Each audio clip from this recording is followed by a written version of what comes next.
গল্পকথকে আবার সবাইকে স্বাগত। আজকে পাঠ করে শোনাচ্ছি বনফুলের শ্রেষ্ঠ গল্পের বই থেকে দিবা দ্বীপ্রহরে। শুরু করছি আজকের গল্প দিবা দ্বীপ্রহরে। ভিড় জমে গিয়েছিল। দারুণ দ্বীপ্রহর। প্রচণ্ড রৌদ্রে চতুর্দিকে অগ্নিবর্ষণ করছিল। সাধারণত এ সময় লোকে ঘরের বাইরে বের হয় না।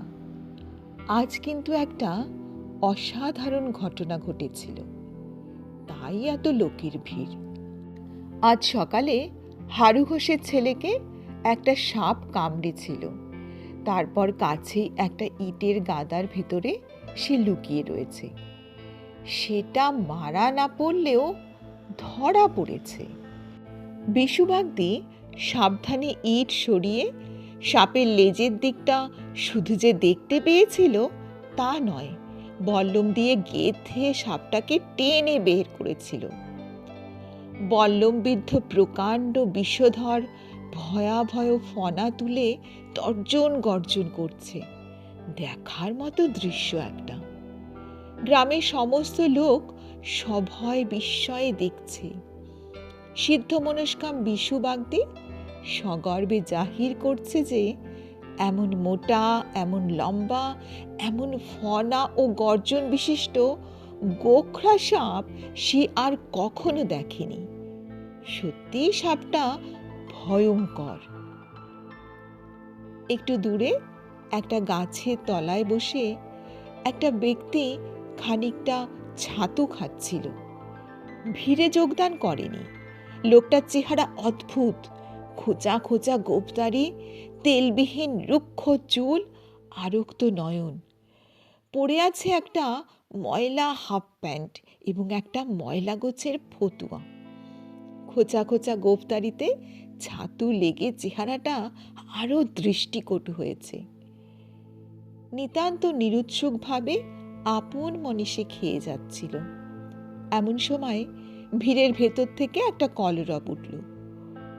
কলরব হাওয়াতে জনতার দিকে সে কিছুক্ষণ ভ্রু কুঞ্চিত করে চেয়ে রইল।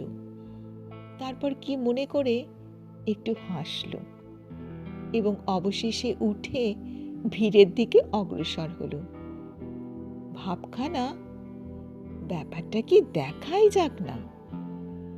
ভিড়ের কাছে গিয়ে একজন লোককে প্রশ্ন করল, এখানে এত ভিড় কিসের? গোখরা সাপটা ধরা পড়েছে। কোন গোখরো সাপ? যে গোখরা সাপটা আজ সকালে ন্যাপলাকে কামড়েছিল। ন্যাপলা কে? হারু ঘোষের মেঝো ছেলে। তাই নাকি? বেঁচে আছে এখনো? বেঁচে আছে এখনো। ডাক্তারবাবু এসে 3-4টে বাঁধন দিয়ে কেটে কুটে কি সব ওষুধপত্র লাগিয়ে দিয়েছেন। অবস্থা কিন্তু খারাপ।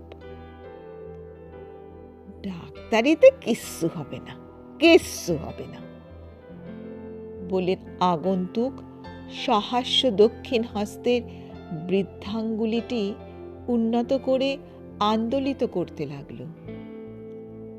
ভিড়ের লোকটা বলল, না হলে বা উপায় কি?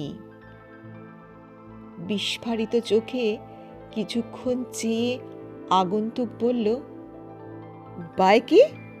আলবাত উপায় আছে। মন্তর ঝাড়বো আর উঠে বসবে।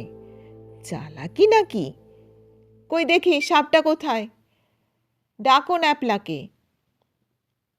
দেখতে দেখতে জনতা সাপ ছেড়ে আগন্তুককে নিয়ে পড়ল।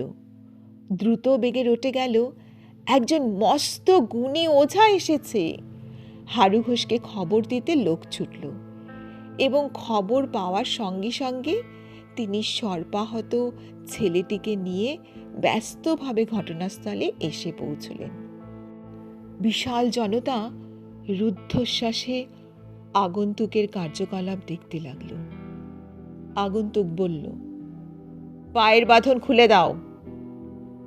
তৎক্ষণাৎ পায়ের বাঁধন খুলে দেওয়া হলো। এইবার সাপটাকে ছেড়ে দাও। বিশু বাগদি বলল, ছেড়ে দিলে ফের যদি ছুটে গিয়ে কামড়ায় কাউকে। কামড়াবে?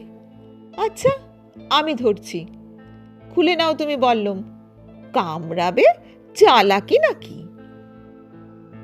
নির্ভয় এগিয়ে গিয়ে আগন্তুক সাপটাকে ধরল। ধরা মাত্রই সাপটা সগর্জনে তার ডান হাতে একটা ছোবল বসিয়ে দিল।